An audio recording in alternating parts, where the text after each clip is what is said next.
Hi, good evening. Yeah, it's 3:30 here, so It's how are you? 8:30 a.m. here. Good, how are Good you? morning. Good morning, Sapphire. I'm good. How are you? Good, we're matching today. Yeah, look at us. For people listening on Spotify, we both showed up wearing white t-shirts. That's right. Classic. Very. At a concert, so we can wear whatever color we want. Exactly. Exactly. So, welcome to CWC. I'm so excited to have you on to chat about your latest album, Icons 2. Thank you so much for having me. This was both it was both a pleasant surprise and a welcomed one. It's nice to have an opportunity to actually chat about projects that you sort of finish and is out in the world already, you know? So thank you. Yeah, happy to have you on. For people who might not be familiar with your work but are listening to this podcast, would you mind giving them a brief introduction of yourself? Oh, wow, cool. I haven't done that in a while. um, my name is Eric Lamb. I'm a flutist. I am from the States. I grew up in Detroit, Michigan, but for most of my adult life, I've lived in Europe. Now, presently, living in Vienna with my family, and here I sort of freelance and I teach at the Music Academy. I have an awesome group of exciting young graduate and undergraduate students. Um, and I play a lot of contemporary flute music, and I improvise, and I also play in orchestras around Europe and the world, and I play as a soloist, and I just sort of patchwork it all together. So I do a lot of stuff, but That's awesome. all music I related. All music related. I was so excited to see that I was getting to have you on my podcast because I am currently in Lincoln, Nebraska, but my goal is to try and go to grad school in Europe if possible. And I was actually supposed to do a semester abroad in Vienna this past year, but Okay. COVID. Yeah. Yeah. Miss Corona. Yeah. Yeah. But it's wonderful. What's been really interesting about. I mean, it definitely has put a damper on a lot of people's travel plans and things like that. But I found that in this last year, I have been more connected to people around the world because through like these mediums like Zoom and Skype much more than I would normally. So it sort of has shifted my focus to being connected with people quite closely actually around the world. Yeah. Mhm. Absolutely. I mean, this podcast wouldn't have started if it weren't for COVID. It started as this project where I'm like, I'm home, I'm bored, I'm on bed rest because was sick with mono. And Oh my so goodness. I Yeah. had no immune system and there was a pandemic. So I couldn't see anybody. So I'm like, Yeah. all right, might as well start a podcast. And now we're Good for on you. season 2. Get it. It's Fabulous. crazy. No, that's great. And it's, it sort of, it's been really interesting sort of seeing my friends and their real deep creative initiatives, like it's like Mhm. two types of people, those who sort of sat around and were really unproductive and sad, and those who are super productive, like seized the opportunity, Mhm. Yeah. Everyone works a little differently. Yeah. Were you still recording this project when the pandemic hit? No, I'm trying to remember actually. Well, no, I recorded it after our first lockdown, if I remember correctly.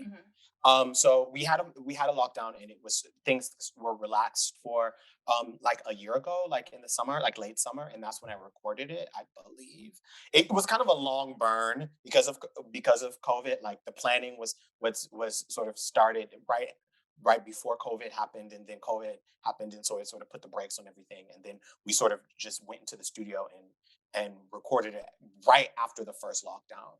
Um, but then it was done, so Mhm. like, and that's how these things work. Often it's sort of like you put the work out there, and then it sort of kind of sits for a while, and it sat for quite a while because of COVID. It took a lot longer for the end production to happen than I normally would like for a project, but Mhm. one does what they can. Absolutely. So, I guess a good first place to start is, what is your icons Siri all about? What to Okay. you defines something as iconic? Well, being a flutist, and I have a very traditional um, musical academic background. Like I grew up in Detroit, and to be quite honest, like it wasn't like for a young African American flute players of my generation, it wasn't sort of a thing that a lot of us went into classical music. Mhm, But for me, it was quite clear this is what I was going to do, and no one was going to tell me different. And so I went to Oberlin, and I had a very traditional academic flute, particularly flute um, upbringing, if you will. I had some of the mhm, greatest teachers, very fortunate, and a lot of this music is music that has for both projects actually, icons and icons too, are works that have accompanied me from that point until now. And you play a certain kind of repertoire, and it sort of expands its way outward. For me, it's mhm, definitely been the case, and it sort of icons sort of it starts in the center and always goes out into music that is newer to me, um, and therefore like iconic as in it may be a composer who I know, but I don't know this work. You know, mhm, or a work like the Bach A minor solo partita or the CPE Bach A minor solo sonata. These are like works that are really central to our repertoire, and mhm, stand as sort of like um, big.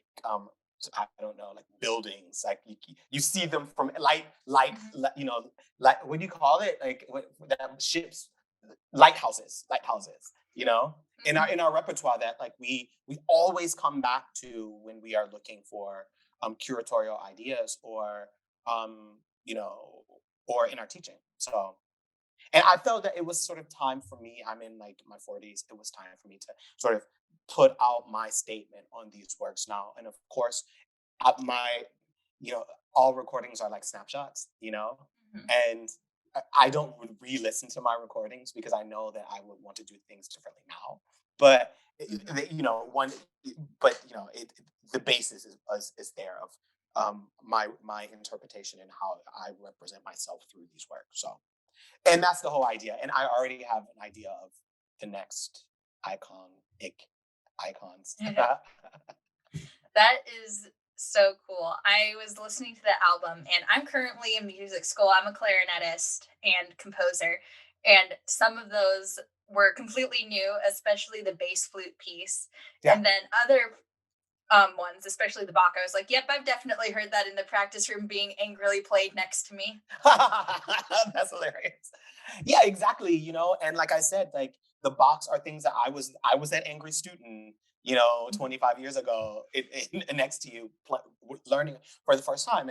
And the bass flute piece you're talking about is called Aria, and it's a piece written by a really good friend of mine, and so it's also new to me, in a way. I've played it several times in the last year, but comparatively, it's still quite new to me. So yeah. yeah. I was really excited to see that because I know some of my friends who are flute majors, they're always looking for a reason to get out one of the auxiliary flutes Yeah. instead of just flute or piccolo all the time. And I was like, I have something to recommend to them. I don't know if they'll be allowed to play it on their recital, but I can at least recommend it. Well, that's the cool thing about of the work that I do. Like, not the majority of like the performance work that I do is in new music ensembles throughout Europe, and Hmm. that's a part of the skill set is to be able to be fluent on all of the flutes and to be Hmm. flexible enough to go back and forth. Like I'm currently in the middle of an opera project here at the Volksoper in Vienna, and we're playing a new opera, and I'm playing alto flute and piccolo and the normal flute, and it's really like back and forth Hmm. like lightning speed. So it's good to I think it's really good even already as a student to have experience on these bigger auxiliary or smaller auxiliary instruments. So Hmm. yeah. I can't imagine the workout. I for playing auxiliary clarinets, it's already such a big change in embouchure, and with flute, I imagine it's something very Also very different. I was Yeah. gonna say similar, but the embouchure is already very different between flute and clarinet. Yeah. And for me, the biggest difference is just how like the distance from your hands are away from your mouth. You know what I mean? Like going from the bass flute to the piccolo, you know, it's Oh yeah. it's a bit of a whirlwind as far as like tactical feel, but like tactile feel, but it's worth having the experience because if you are good at it, then that's a skill set that becomes invaluable in the when you are out of school and working. You know what I mean? Hmm. Yeah.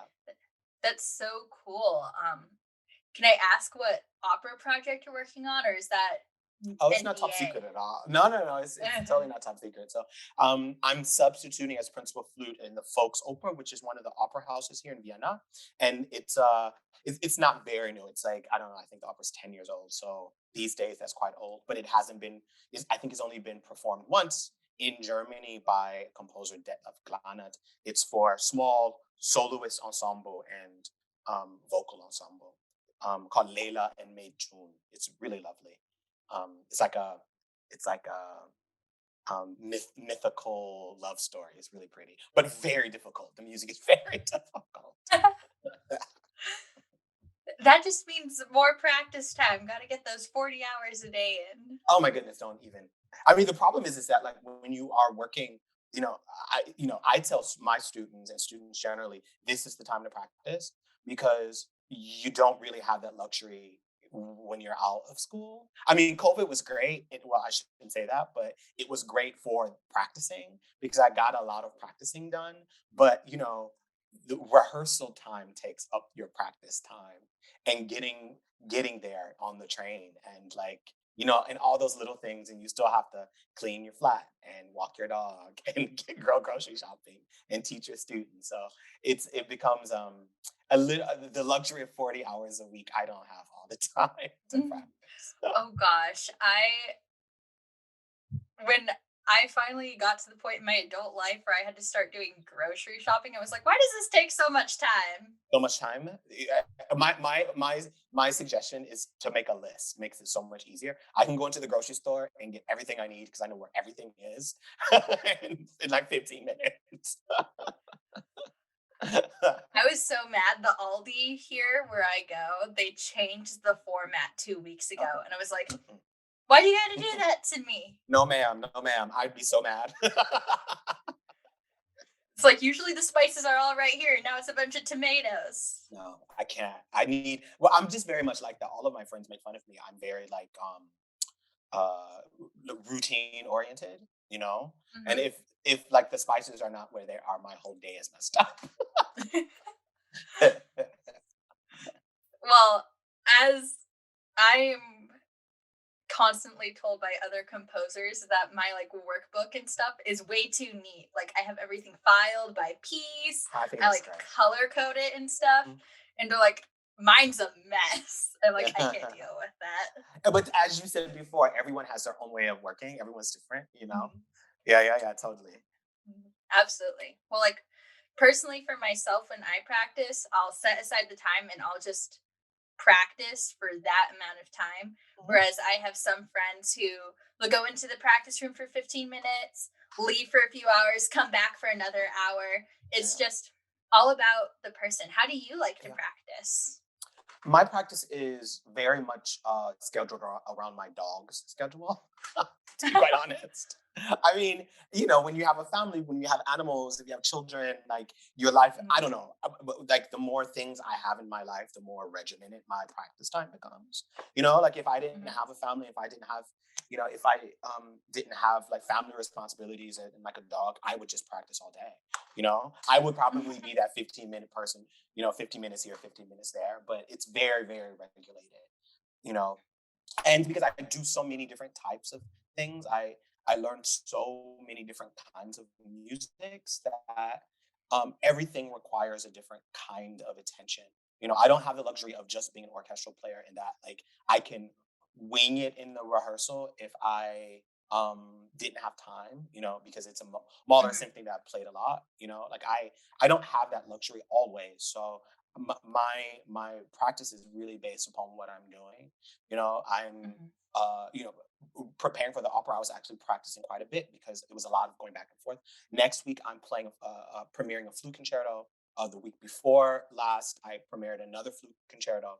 And so, like, when I have those sort of like important to me and like new projects, they require much more time. And therefore, like my practicing is has to be like really organized. And then I have a class as well, and so I have to sometimes I try to get to work a half hour early so that I can use that time to warm up because I do like to play a lot for my students.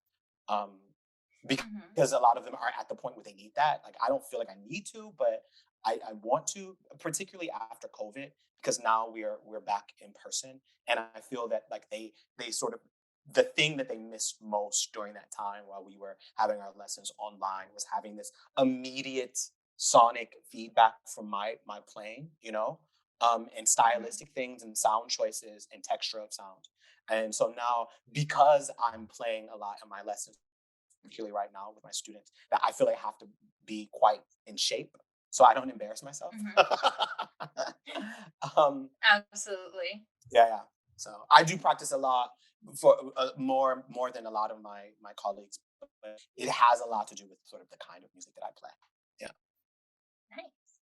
And as you spoke about, you do a lot of contemporary performance with new music. As you mentioned, you're premiering a concerto next week, but you also, especially with icons, go back to more classical, excuse me, repertoire. How do you feel your approach changes between those two different things as you practice them, develop your sound for the piece, especially when you have a a live composer you could go ask a question yeah, to versus just previous recordings and writings. yeah, yeah. That's a very good question. Really well asked. Better than anyone has ever asked that question before. um, You. you're very welcome. I thank you. I think. Well, first of all, icons is, as you say, it kind of it encapsulates my performance career, and that yeah, the majority of the repertoire on icons 1 and 2 are 20th century works, because that's the realm in which I work the most in. I Mhm. like everyone else, like even the most radical of composers, we all, with the exception of those who are self-taught, autodidactic, like for the most part, all of us have a similar academic theory training, musical history training. So we all come from this same genetic musical Western classical music um, genetic material, you know? Mhm. And I think that like I never have considered myself to be a new music specialist. As a result, I consider myself to be a musician who lives in the 21st century and who is fluent in lots of different kinds of languages. And I think I wouldn't be a happy person if I didn't spend time with old musics, also older musics as well. And to be quite honest, I find the least interesting music is in the middle, like for me personally, the romantic repertoire, whereas the very new stuff and the older stuff, the things that sort of live on the periphery of the 19th, 20th century tradition of music academia, you know, Mhm. um, it- all those music I find very interesting because they have the same kind of rigor. They also have the same kind of freedom. Um, as improvisation in Baroque music, there is a quality of musical freedom that I really enjoy in both worlds.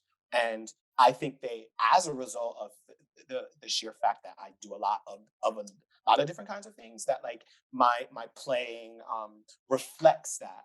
You know what I mean? In Mhm. its openness to different kinds of ideas and also openness to changing paradigms. Um, I have a very interesting story. Actually, a friend of mine, asked me a few days ago in a way that I kind of took personally, but it clearly wasn't that way because we're friends. But the question was, why did you choose to breathe in this spot in the recapitulation of the second movement of Mozart's D major, a flute quartet? Mhm. And first of all, I was like, I have no idea what you're talking about. I was like, what are you talking about? No, you there is this recording of you, and you made this choice. Why did you make this choice? And it I've been mulling over that conversation quite a bit in the last couple of days, and my knee jerk reaction was like, I don't know what you're talking about, just because I felt like it in the moment.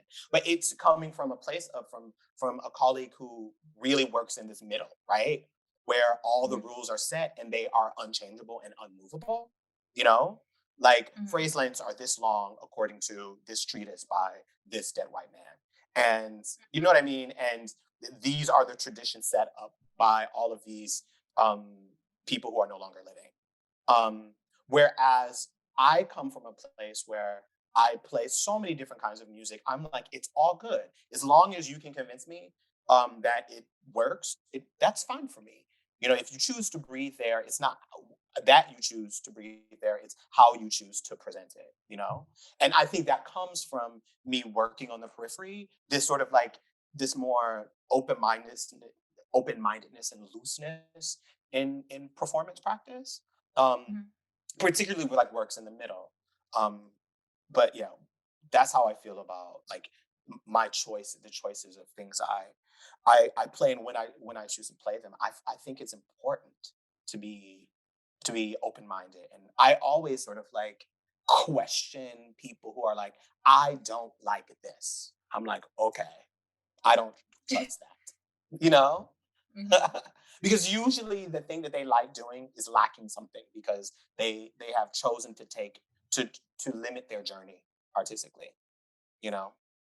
Absolutely. I really like that story, especially because Dr. John Bailey, he's the flute teacher here at UNL, and I had the great honor of him being my chamber coach Mm. last semester for a flute and clarinet duo I did.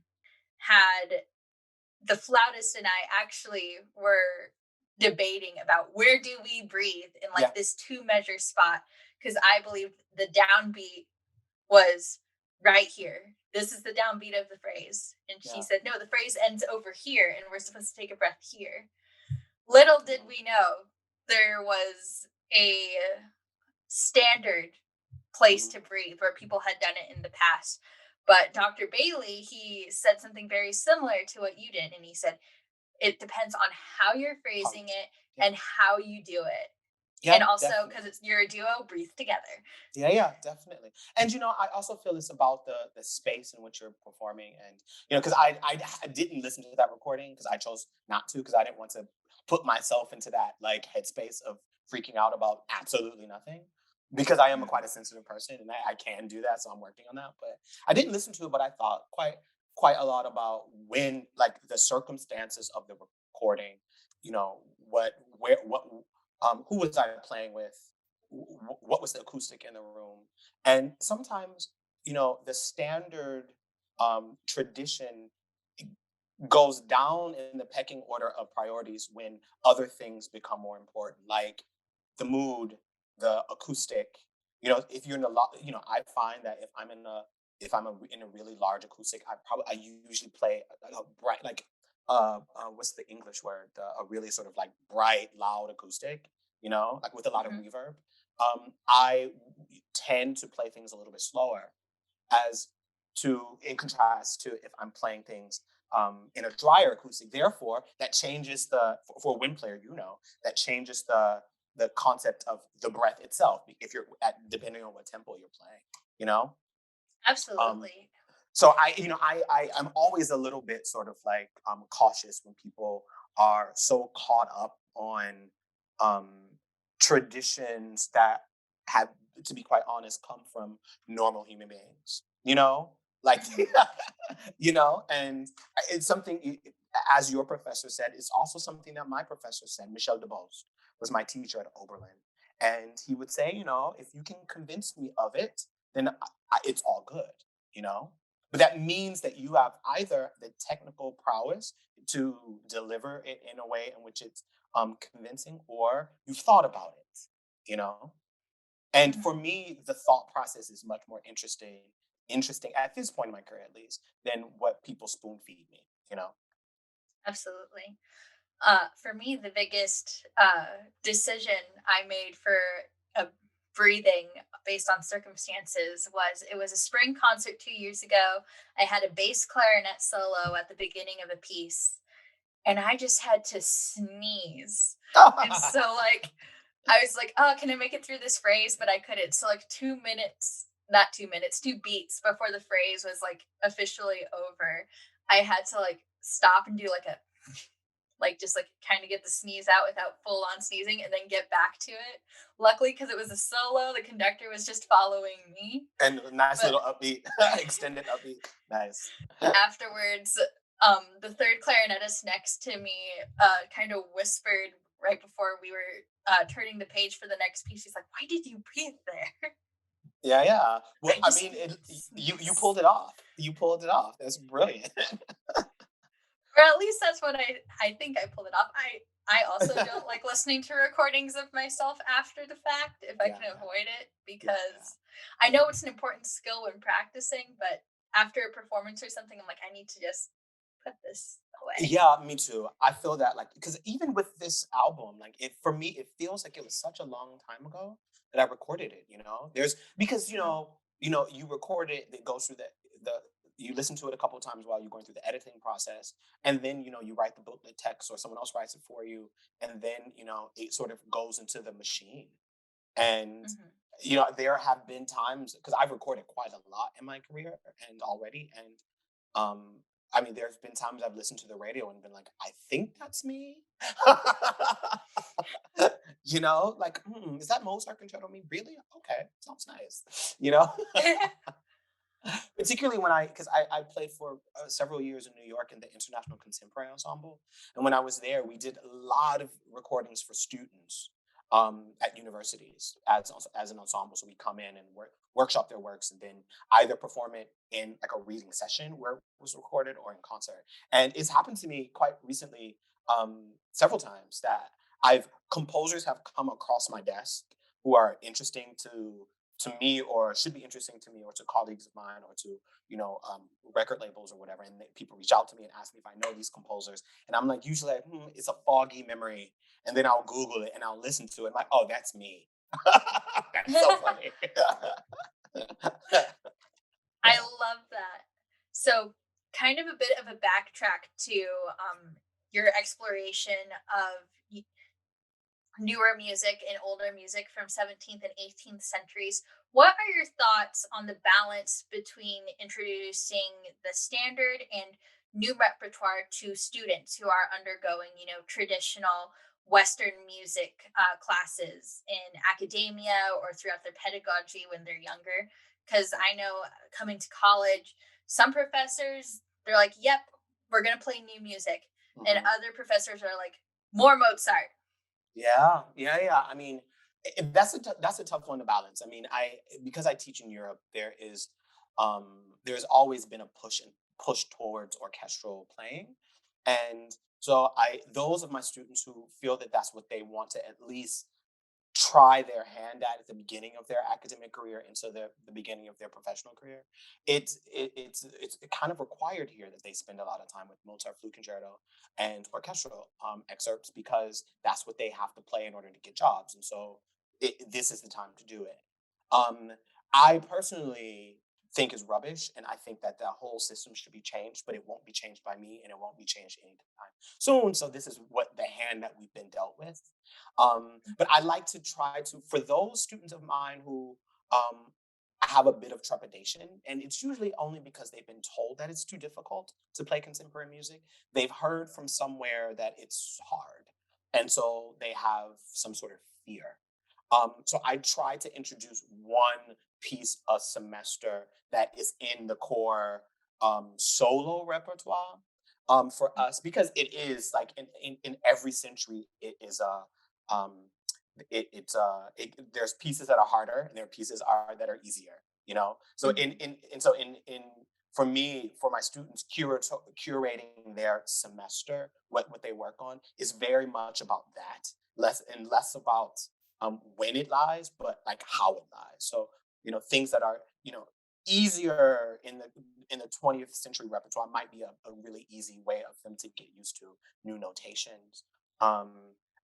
Get over their fear, something that has one extended technique, you know, as opposed to throwing the whole phone book at them at Mhm. once, and then easing them into it. But then I have other students who, you give them the burial sequenza, and they learn it in a week, and I'm like, oh, okay, so you're really into this. But it's worth trying. I also think that it's any too much of anything is not a great thing.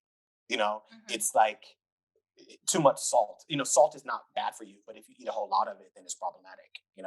And so, and Mhm. sugar is the same way. And so, um, too much Baroque music doesn't serve a student in the long term because they're missing out on so many other things. And too much Mozart. I have friends who went to world acclaimed music conservatories in Europe and did 4 years and only and I this is a true thing. They've only learned the Mozart flute concerto, maybe one sonata just for giggles, or because it was on an orchestra audition list. Um, and 15 orchestral excerpts. And then they try to get their masters and they struggle to put together a program because they never had to before. No, and now I want to prevent my students from running into that problem. Because at the end of the day, the likelihood that they will not be principal flute of the Berlin Philharmonic is very, very, very, very high. Mhm. But the likelihood that they make their path in music in a way in which they can be fulfilled and happy and can make a living is high. And my job is to give them the tools in order to make that happen for them. And if something else happens to them along the way, hallelujah, you know? So for me, I see my own career trajectory as being a great example of that, as someone who is like, it's all good because, it's a musical life that I want to lead. And so it's in my best interest to um, have a lot of experience in 17th and 18th century music. Why? Because there's a lot of concerti that haven't been performed. There's so much repertoire, and particularly in that time, that hasn't been performed, it hasn't been recorded. And if I record it, A, I learn an incredible amount, and B, I will be the only one who's done it. You know? Yes. You know what I mean? Like, so Mhm.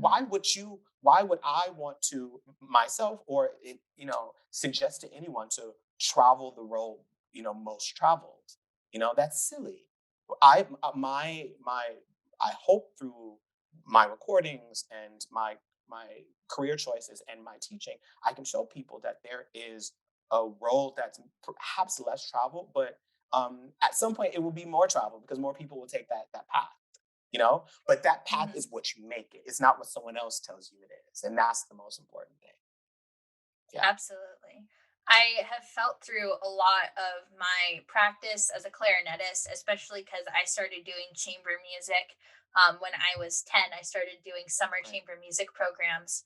A lot of the times, if a student wants to get into playing more contemporary music, they have to say it and Yeah. often like put it out there. I remember my sophomore year of college, for example, I said, what if I played the Bernstein clarinet sonata? Because Beautiful. no one else in my studio had done it in years, even though it's a pretty standard piece. It's just newer. Yeah. And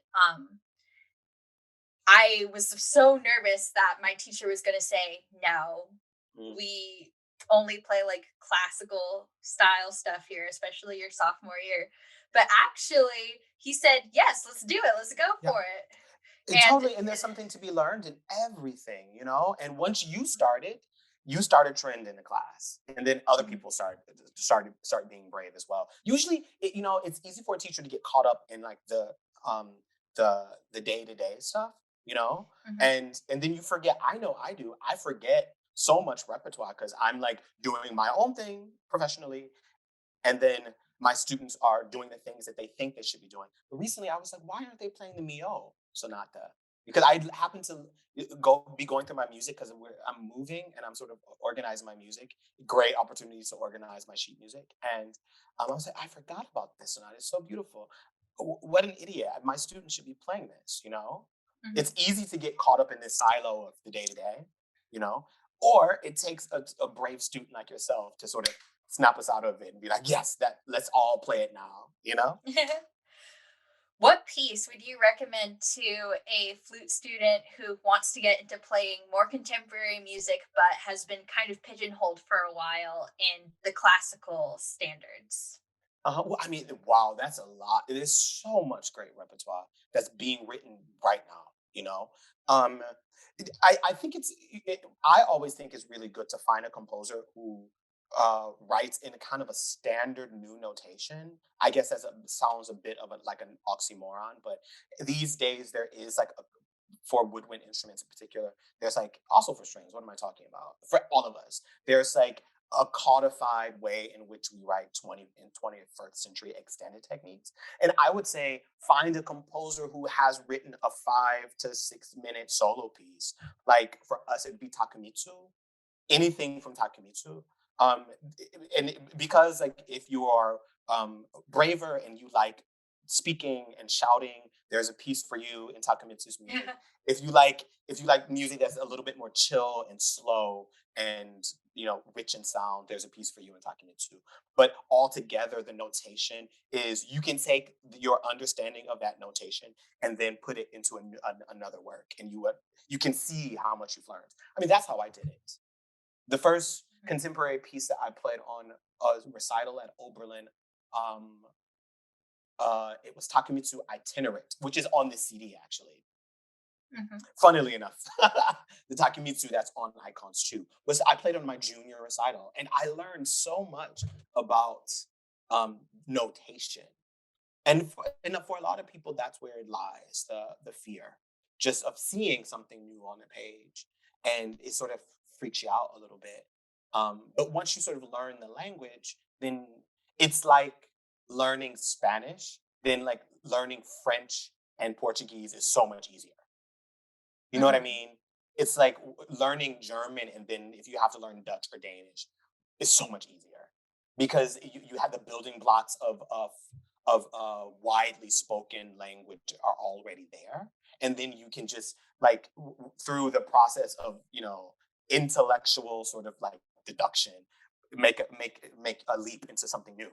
You know, but first learning Absolutely. that basic language. And so for every instrument there is a composer who has a piece that sort of does that, you know. Absolutely. I'm currently studying orchestration and how to do all of those fun notation things. There you go. Well, there's a book by Karen Levine. I usually have it Ooh, within hand. Oh, it's right here. I'm gonna go get it. It's gonna take me two go seconds. for it. um there's a book by Karen Levine. I'll show it to you for the Ooh. any people who want to see it. It's called The Techniques of Flute Playing, and it's in both English and German. And if anyone wants to write anything for flute, you have to have this book on hand. Because it does several things. One thing it does, it sort of gives examples of extended techniques with small little snippets from pieces from the repertoire, so you can see how they look really. Mhm. um, and then with a very pithy explanation of how they're done. And because I think it's important for composers to have a sense, even if you don't play the flute, to have a sense of physically how it's done. So you can understand like in certain contexts that it won't work, or in certain contexts it will work better. Um, and then she does this great thing where she gives uh, tables in the form of an appendix of microtonal scales. So all the fingerings for microtones. Then she gives you the most invaluable thing, I think, is a very thorough multiphonic fingering system for the flute, based upon the fundamental. So she like goes chromatically through the bass note, and then she shows you what dynamics that they're best played at, and then if you can just copy and you can like take a picture of it and put it in your score. Every flutist who plays contemporary music will know exactly what you're talking about. So I say everyone go get this book. And this is I am not being paid for this. This is not a paid service. Hashtag not a sponsor. Hashtag not sponsor. She's wonderful. She's an American flutist and lives in Germany, and has given us a great thing. Yeah, and I will it there have to look at that. I'm getting ready to write a wind quintet piece. yeah, totally. And there's one for clarinet, there's one for oboe, there's one for bassoon. Not from her, but the Baron writer has like reached out to these new music specialists and composers, and they put together these collections. Yes, we love collaboration. Yeah, yeah, and I think that like having these sorts of resources, both from the performer and composer and performer composer and composer performer perspective is super important because then that means that we're all on the same page. What I hate more than anything else is to get like a score and I'm like, where did you get these fingerings or this makes no sense to me when all of these resources are available, you know? Absolutely. I had this fun little chamber piece I played freshman year that was for double bass, violin, clarinet, and piano. Uh-huh. And there was a bunch of stuff in there that is physically impossible on the clarinet. Like it literally just can't be done, Yeah. or at least not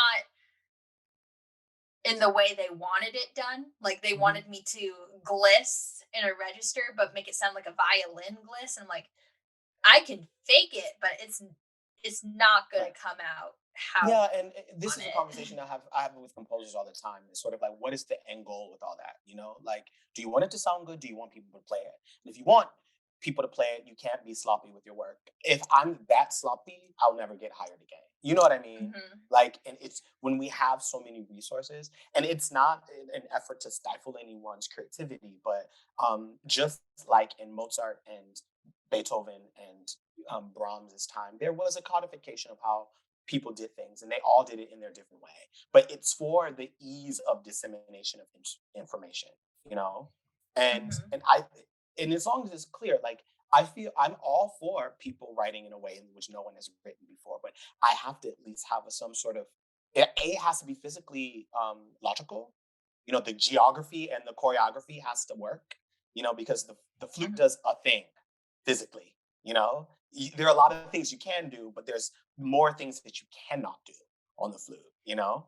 Hmm. And I can do more things than most people can do, you know? And I find it always quite um, tricky that because, you know, I can go in and show someone something that I can do that someone else can't do. And it doesn't mean that like one shouldn't write it, but one should be aware of the fact that everyone can't do it.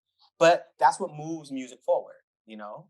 And Hmm. because when I was a student, no one could play Brian Farneyhouse Cassandra's Dream Song. It's the last thing on Icons too. No one could play it. No one dared play it. And now students play it all the time. I mean, it's still difficult, but Hmm. we've moved because of the work that Karen Levine has done, and all these people upon whom shoulders I stand, you know, as a flutist and artist. All the work, the groundwork that they've laid for us. Now, you know, young people are playing this very difficult music much faster, and so that means that it's my responsibility to even push more. You know. Absolutely. I love seeing just like in the short time from when I was in middle school doing chamber music camps to now as a university student, seeing how different it has become for students to want to do challenging new repertoire. We have this awesome series at my school called the Flyover New Music Series, where composers and students from the university have new music that premieres every single month. Yeah. And I love seeing performers and composers get so excited to like do these new techniques. Of course, Yeah. there's some students who, they're not really into it, but there's other people who they're like, I get to flutter tongue. Yes. Yeah. Yeah, I did a really interesting project a few years ago. There's this wonderful piece by Salvatore Sciarrino, an Italian composer, for 100 flute players and four 100. soloists. Four Wow. flute soloists. Yeah, and I did the US premiere at the Guggenheim a long time ago now with every flute player in New York. It was pretty great. And I was fortunate enough to be one of the soloists and had the opportunity to take it to Brazil a few years ago. And I mention this because it was that experience. The 100 flute players who play in this choir, they just do a few extended techniques, flutter tongue, air sounds, combinations of those with the head joint, without just with the flute, just with the head joint, with the flute and the head joints. Key clicks, but it's it's really loud because there's so many of them, so these Mhm. it becomes this like breathing big breathing organism, but they're just playing these small little micro sounds. But it was interesting, we attached an educational thing to it, so we had teachers in Brazil bring the students together in small groups and teach the extended techniques, and then we brought them into larger groups when all the soloists were there, and we started doing short run throughs of chunks of the piece because the piece is like 2 hours long. It's massive. And my experience was, and my observation was that the young students who hadn't started studying yet could easily do these extended Mhm. techniques, where those who had already started university, I mean, even those who had just entered university, had such a hard time letting go because they are working so hard to create this perfect 19th century stiff uh, expression, which is actually not very expressive. Whereas the young students were just, they could tongue round, they could flutter tongue, they could do air sounds, no problem. Yeah. Mhm. I remember in high school, we had a piece where um, everyone got to flutter tongue, and it was the most fun thing ever. And we learned how to do it in like one rehearsal session. But then I got to college, and we had a piece that required extended techniques, and it took like a week Yeah. to get people just to want to snap. Yeah. Yeah. Yeah. Yeah. And yeah, that's the other wonderful thing about living on the artistic periphery of as far as genres inside of classical music is concerned, because it does take a kind of bravery to work as a musician and play contemporary music, because it's so the kind of music that is so varied. There's so many languages, there's so many things that are asked of you that are outside of the norm. And it's the same with baroque music, to a different in a different direction, but still it requires so much more freedom and flexibility, um, that that is kind of lost if one is only living in the center, which Absolutely. isn't the center. It's just the center of time, but not in the center of meaning. Yeah. Branching off of that and some stuff that you said earlier, could you please tell me some more about the research that you've done in the rediscovery of those long lost concertos, sonatas, and other solo works? What put you down that path, and what have you discovered? Well, it was sort of circumstantial. I had a job for a few years at the University of Auckland, and it's a research institution. And so, if you are on faculty there, like at a large American institution, you are required, like everyone else, to do research. And um, I love Baroque music. I always have, and it was always I found it to be a pity that I never learned the traversal. So I started learning the traversal, the Baroque flute, when I was living in New Zealand, and then as a result, I started, going down that path of looking at manuscripts and things, and um, I love Quant. I always have. And there's this famous writing of Quant's, his treatise about music of the time. And so I got it and I started reading it, and it's super interesting. And I was teaching a class on improvisation, and I was using some of his writings. And then I sort of stumbled through that upon a collection of works that he put together. He hadn't written all of them, but he put together like a book of for flute players of the time, with some of the greatest flutists who are also composers. Because in that time, there was rarely a difference between a musician, and instrumentalist and a composer. If you were a composer, you were an instrumentalist, and vice versa. And um, and so there were all of these really interesting pieces, including um, uh, the complete caprices. And so, you do when there's in research, when there's not a lot of stuff, you go to Google, nah? And then from Mhm. Google you go to usually YouTube. And because it's there, that is a valid form of research. And I was like, wow, there are people sitting up in their living rooms playing this caprice and that caprice, but why not this caprice and that caprice? And I was like, wow, so why don't I just put them all together? I'll make an edition and I'll record them.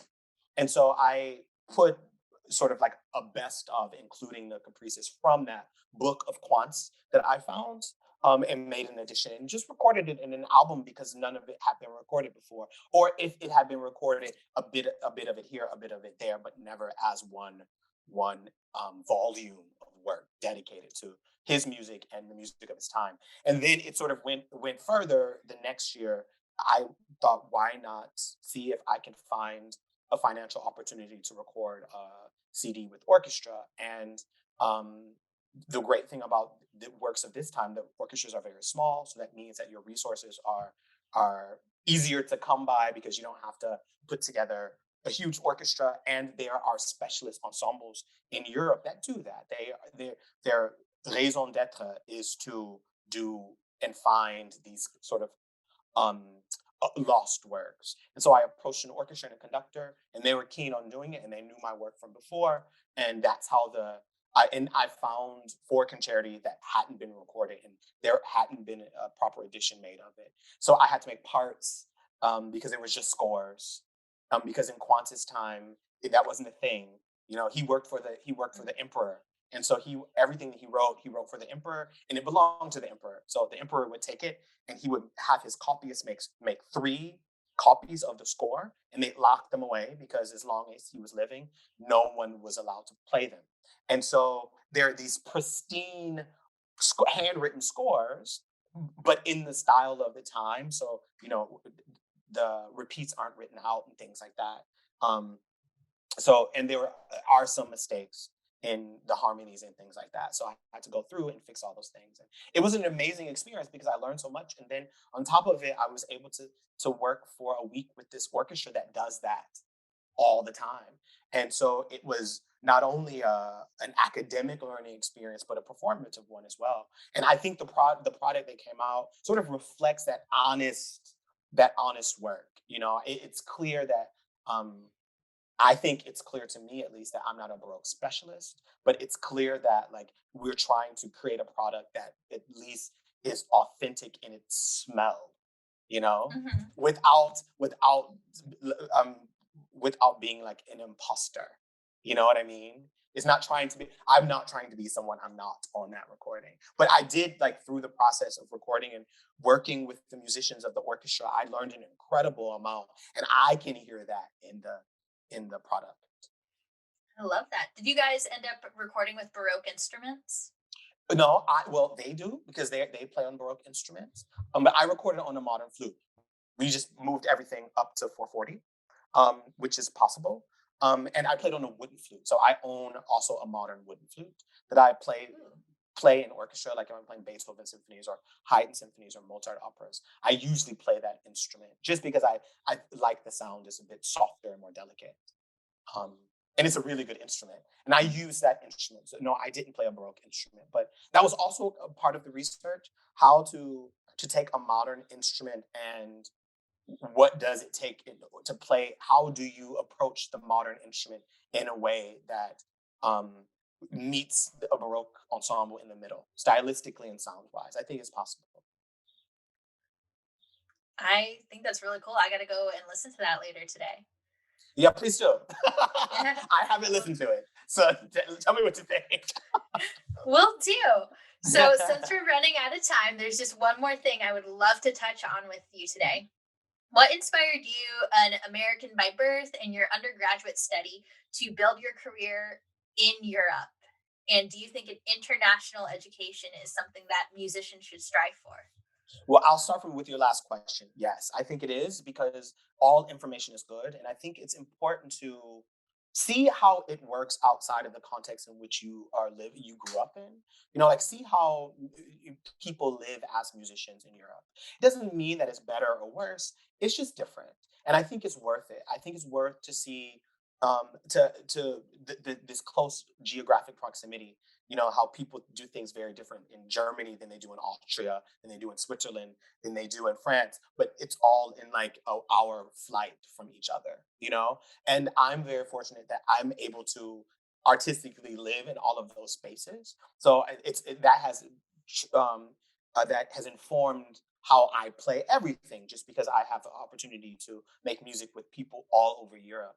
And I came to, without getting into like any sort of politics or anything like that, but I came to Germany because I studied with Michel DeBost, and he thought it would be as an African American man who, in his opinion, was quite talented.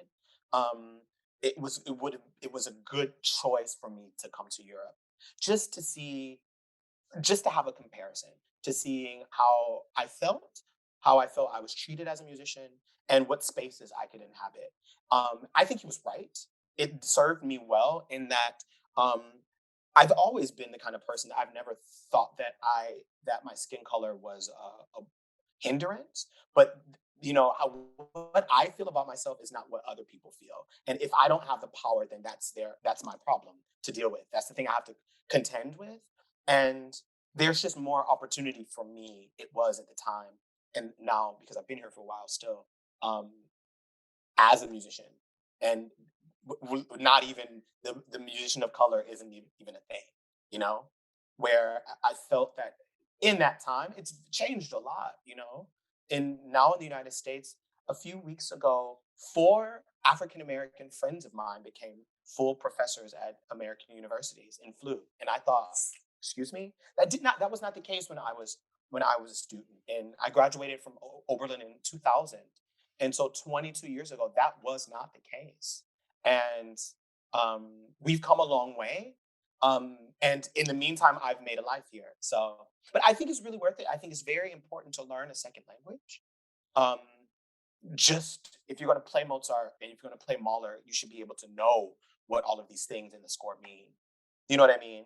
Hmm. And it's a difference between like knowing what it like means and writing it down on top, and like knowing what it actually means in context, like what the words really mean, like lebhaft or lebendig, or there's so many words that like you see in Hindemith, for instance. He's very known for writing very German text in his scores, and they mean much more than what the Google Translate says they mean, and it enriches you anyway, um and that's what brought me to Europe. I mean, it's a bit crazier of a story. It was very providential. I have family in Germany, and I was looking for a teacher, and it turned out that the person who I was interested in learning from was in the orchestra with my aunt. So it sort of made sense that I came here. It sort of, and then I stayed, and Bob's your uncle.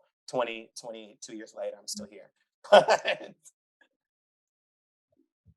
That's my That's answer. so cool. I One of the things that excites me the most about studying abroad is I am a half Filipino woman. I have never had a Filipino music teacher.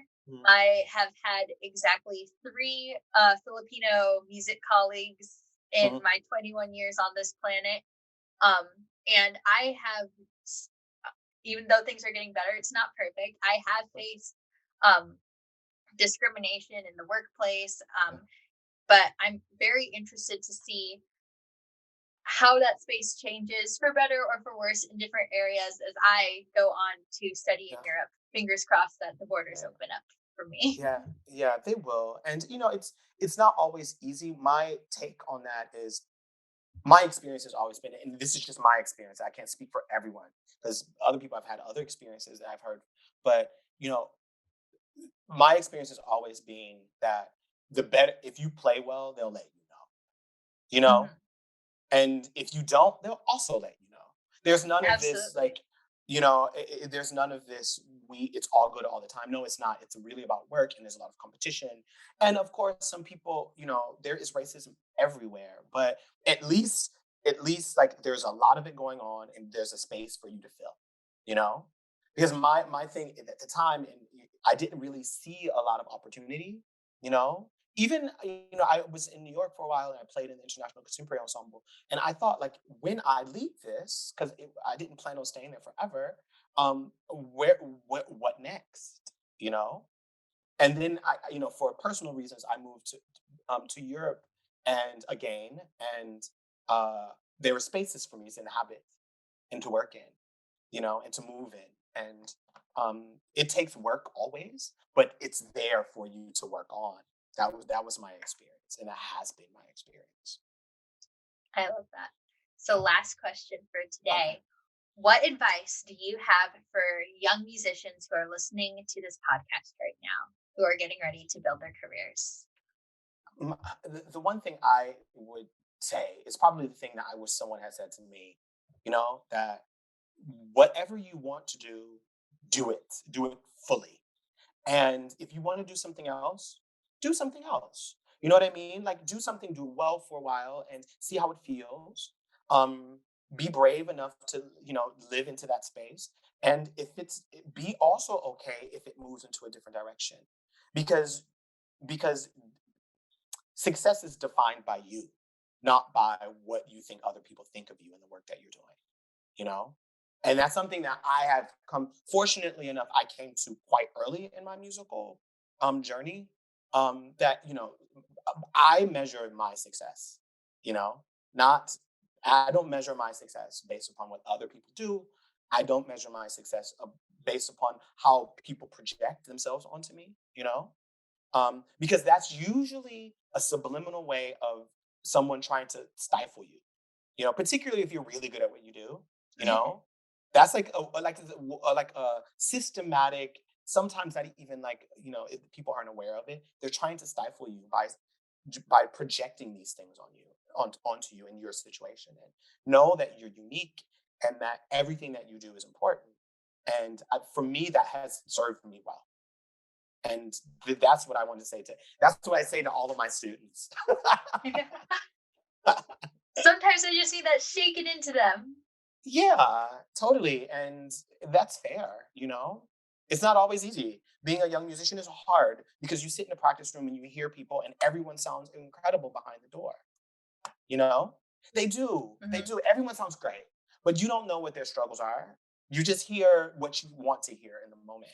And so therefore you can't base your work upon what other people are doing around you, particularly if you're putting in the work. That like buzzword, do the work. Definitely. Yeah. Well, thank you so much for coming on today, Eric. It was so Thank you awesome to so talk much. to you and hear Thank about you. icons too and everything. Everyone, go listen to the album. It's out on Spotify. You can get the CD on Orlando Records. And thank you to Paladino Media for putting this interview together. Thank you so much. Thank you for the work that you do. It's super important. Thank you. All right. Have Okay. a great rest of your day. Have fun walking your dog. Thank you. I have to go teach now. Oh, have a good lesson then. Bye. Thanks. Ciao. Bye. Take care.